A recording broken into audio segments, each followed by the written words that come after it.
میں ممتاز عالم، شعبہ Urdu, T P college مدھے پورہ۔ آج Urdu first semester CC2 novel سے متعلق باتیں کرنی ہیں۔ ڈپٹی نذیر احمد کی ناول نگاری CC2 کا ہے، the first semester, session 18-20۔ Deputy Nazir Ahmad کی ناول نگاری۔ پہلے ہم جان لیں کہ ڈپٹی نذیر احمد کی ناول نگاری کیا ہے۔ مولوی نذیر احمد ضلع بجنور میں پیدا ہوئے۔ ابتدائی تعلیم اپنے والد سے حاصل کی، پھر مولوی نصر اللہ خان سے حاصل کی۔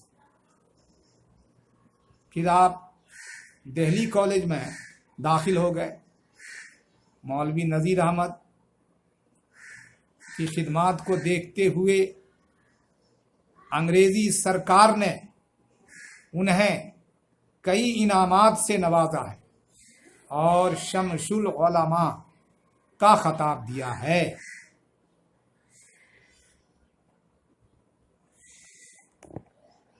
ایڈنبرا یونیورسٹی نے آپ کو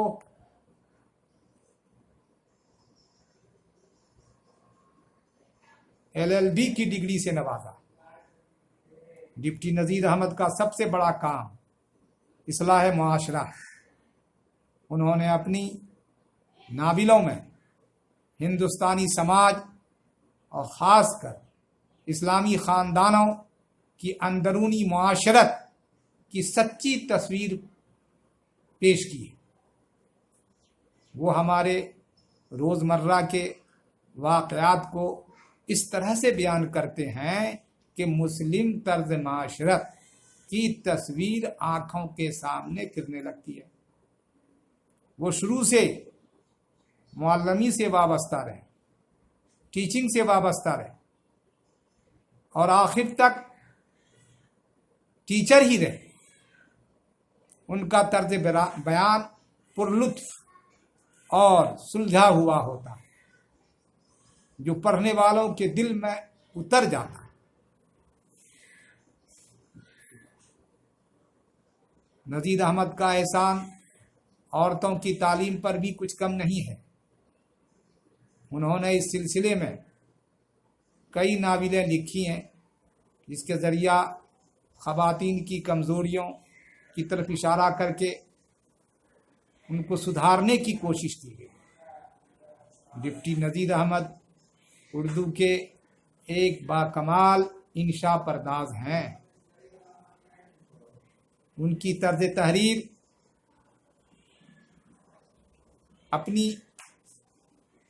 ان کی اپنی ایجاد تھی۔ ان کی طرز تحریر ان کی اپنی ایجاد تھی، جس میں بے تکلفی اور بے ساختہ پن پایا جاتا ہے۔ پڑھنے سے یہی پتہ چلتا ہے۔ زبان پر انہیں جو قدرت حاصل تھی وہ کسی دوسرے انشا پرداز کے حصہ میں نہیں آتی ہے۔ ان کی تصانیف ان کی جدت طرازی، ان کی تخیل پروازی اور مشاہدے کا نتیجہ ہے۔ ان کی طبیعت قدرتی طور پر پرزور واقع ہوئی تھی۔ وہ اپنے خیالات کے اظہار کے لیے الفاظ کا ایسا استعمال کرتے لگتا جیسے یہ لفظ اسی جملہ کے لیے بنایا گیا ہے۔ ڈپٹی نذیر احمد کی تحریریں ہر خاص و عام میں مقبول ہیں اور اپنی منفرد تحریروں کی وجہ سے اردو ادب میں ایک انفرادی ادیب کا یہ مقام اور درجہ رکھے ہوئے ہیں۔ مولوی نذیر احمد اردو کے پہلے ناول نگار۔ ان سے پہلے یہ صنف اردو زبان میں ناپید تھی۔ اس سے پہلے کچھ داستانیں اور دیومالا قسم کے قصے ضرور موجود تھے، لیکن اردو میں مغربی انداز اور اسلوب کا پہلا ناول نذیر احمد کا ناول میرات العروس ہی ہے۔ مولوی نذیر احمد نے جو قصے تصنیف کیے ہیں ان میں ایک آدھ کو چھوڑ کر سب کا موضوع عورت ہی۔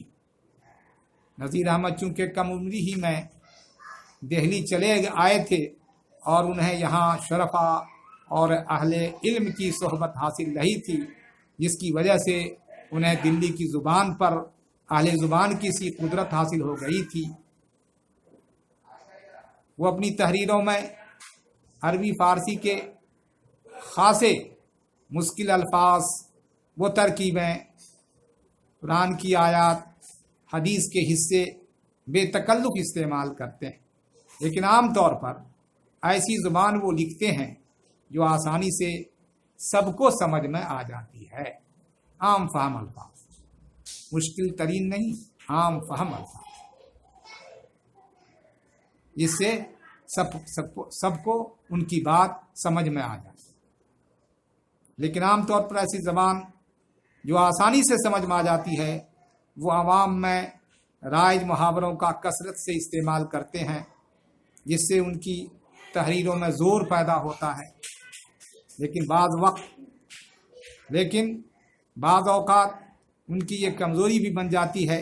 ان کا شمار اردو کے مستند اساتذہ میں ہوتا ہے اور کئی نسلوں نے ان کی کتابوں سے استفادہ حاصل کیا ہے، لیکن وقت کے ساتھ ساتھ زبان میں تبدیلیاں بھی آتی ہیں۔ بعض الفاظ و ترکیبیں نذیر احمد کی زبان پر خاص شکل میں چڑھی ہوئی تھی، وہ اسی طرح انہیں اپنی تحریروں میں لاتے تھے۔ ہو سکتا ہے یہ ان کے پیدائشی مقام کا اثر، اور ضروری نہیں کہ کوئی لفظ یا محاورہ جس طرح انہوں نے لکھا آج بھی اس کی صورت وہی ہو۔ غرض ڈپٹی نذیر احمد اردو ادب میں اپنی ناولوں کی وجہ سے ایک منفرد اور بلند مقام کے حامل ادیب کہلائے جا سکتے ہیں۔ میرات العروس، توبۃ النصوح، ابن الوقت، رویائے صادقہ ان کے قابل ذکر ناول۔ یہاں اب اس کے بعد ہم ناول توبۃ النصوح کا سینٹرل جو آئیڈیا ہے اس کے بارے میں کچھ عرض کرنا چاہیں گے کہ اس کا مرکزی کردار کون ہے، کس طرح کا ہے، اس کے بارے میں تھوڑا اپنا اظہار کرنا چاہیں گے۔ نذیر احمد کی دوسری ناولوں کی طرح توبۃ النصوح بھی اسلامی ناول کہی جا سکتی ہے۔ اس کا شمار بہترین اصلاحی ناولوں میں ہوتا ہے۔ توبۃ النصوح اپنے دور میں خاص و عام میں بہت زیادہ مقبول تھی اور ہے۔ اس ناول کا بنیادی مقصد یہ ثابت کرنا ہے کہ اولاد کی چال چلن، اخلاق و آداب، اچھے برے کی تمیز کی ساری ذمہ داری والدین پر ہے۔ اگر والدین اپنے قول و فعل سے، گفتار و کردار سے اچھی مثال پیش کرتے ہیں تو اس کا اثر اولاد پر بھی ہوتا ہے۔ اگر وہ اپنا غلط کردار پیش کرتے ہیں اور اولاد کی تربیت کی طرف سے غافل ہو جاتے ہیں تو ایسے والدین اپنی اولاد کو تباہ کرنے کے ذمہ دار ہوتے ہیں اور ملک و قوم کے بھی دشمن ہو جاتے ہیں، کیونکہ یہ بچے بڑے ہو کر نہ صرف ماں باپ کی بلکہ قوم و ملت کی بدنامی کا باعث بنتے ہیں، اور لوگ ماں باپ کی تربیت پر انگلی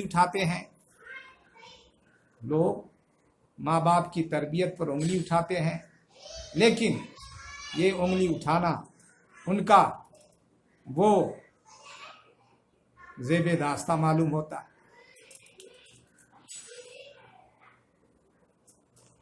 ابھی اولاد کی تربیت کے علاوہ مذہب، عبادت اور اخلاق وغیرہ بھی اس ناول میں زیر بحث آ گئے۔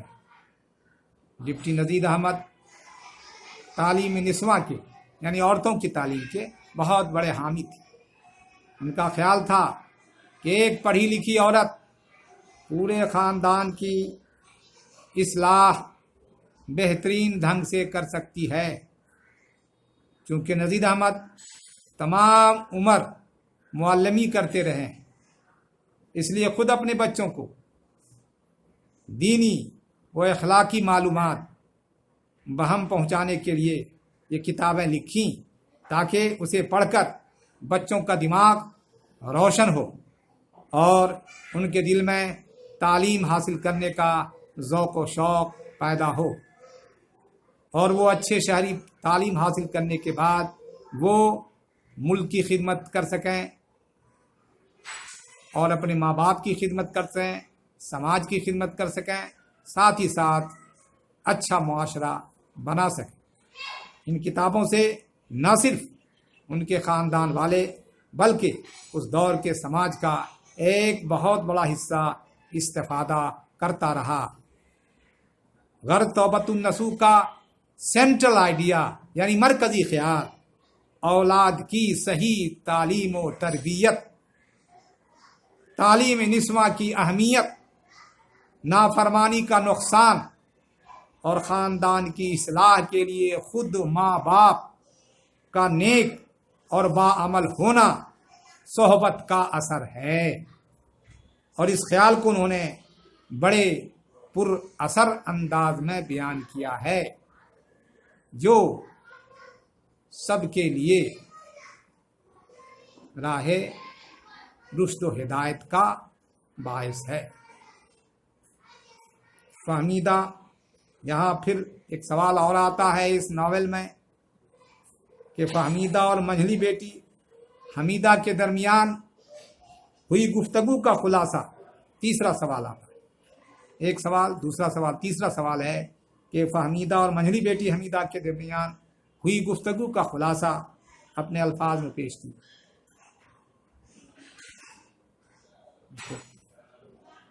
فہمیدہ نصوح صاحب جب بیمار ہو کر اٹھا تھا، ان کے معمولات میں نمایاں فرق آ گیا تھا۔ وہ زیادہ تر مکان کے اوپری حصے میں رہتا تھا، دن بھر نماز تلاوت مشغول رہتا، گھر کے افراد سے بہت کم بات چیت کرتا تھا۔ نصوح کی اس تبدیلی کو گھر کے ہر فرد نے محسوس کیا تھا۔ چھوٹی بیٹی حمیدہ جو ابھی ناسمجھ تھی، اس نے اپنے باپ کو نماز پڑھتے دیکھا تو اسے کچھ عجیب سا لگا کیونکہ وہ نماز سے واقف نہیں تھی۔ ایک دن وہ اپنی ماں فہمیدہ سے سوال کر بیٹھی کہ ابا جان دن میں کئی مرتبہ ہاتھ منہ دھو کر کیا کرتے ہیں؟ کبھی ادب سے کھڑے رہتے ہیں، چپکے چپکے کچھ کہتے ہیں، پھر جھکتے ہیں، پھر منہ کے بل گر پڑتے ہیں۔ ماں کو اپنی بیٹی کا اس طرح پوچھنا اپنے اوپر بجلی گرنے جیسا لگا، اور پھر یہ سوال کہ خدا کون ہے اور اس کی عبادت کیا ہے ماں کے جسم پر رونگٹے کھڑے کر دیا۔ اس نے اپنی بیٹی کو سمجھایا کہ اللہ وہ ہے جس نے ہم کو پیدا کیا، وہی ہم کو روزی دیتا ہے، وہی مارتا ہے، وہی پیدا کرتا ہے، وہی ہم کو پالتا ہے۔ بیٹی نے جب سنا تو ماں سے سوال کرنے لگی، کیا سب کو اللہ ہی نے پیدا کیا ہے؟ کیا وہی سب کو کھانا دیتا ہے؟ جب ہم سب غلام ہیں تو پھر کیوں نہیں اللہ کا حکم مانتی؟ تم نماز کیوں نہیں پڑھتی؟ جب اس کے غلام اور لونڈیوں کا کام اپنے مالک کا حکم ماننا ہے، ورنہ مالک ان سے ناراض ہو جاتے ہیں، ان کا کھانا پینا بند کر دیتے ہیں۔ کیا ابا جان اس سے پہلے اللہ کے غلام نہیں تھے؟ ماں نے بیٹی کو سمجھایا کہ اللہ ایسے حاکم نہیں ہے جو ہم جیسی نافرمان بندیوں کا ذرا ذرا سی خطا پر کھانا پینا بند کر دیں، کیونکہ وہ رزاق، وہ رحیم ہیں۔ رزاق روزی دینے والا، رحیم رحم کرنے والا۔ بیٹی نے یہ سن کر کہا کہ تو پھر ایسے اچھے کام اور زیادہ کرنا چاہیے